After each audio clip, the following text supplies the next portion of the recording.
మాక్ assembly 3 గంటల సేపులో గంటన్నర సేపు మన గురువు గారి ఉపన్యాసమే. ఎవరు?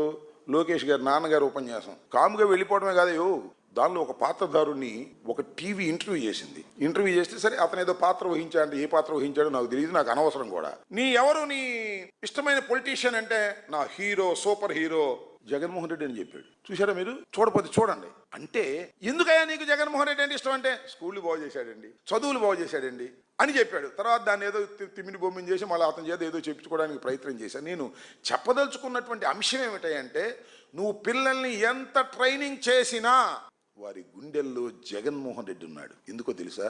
విద్యాలయాలని బాగు చేసినటువంటి, ఇంగ్లీష్ మీడియంను తీసుకొచ్చినటువంటి వ్యక్తి, ప్రతి వ్యక్తికి, ప్రతి పిల్లవాడికి విద్య కావాలని భావించినటువంటి వ్యక్తి, అమ్మఒడిని తీసుకొచ్చి ప్రవేశపెట్టినటువంటి వ్యక్తి.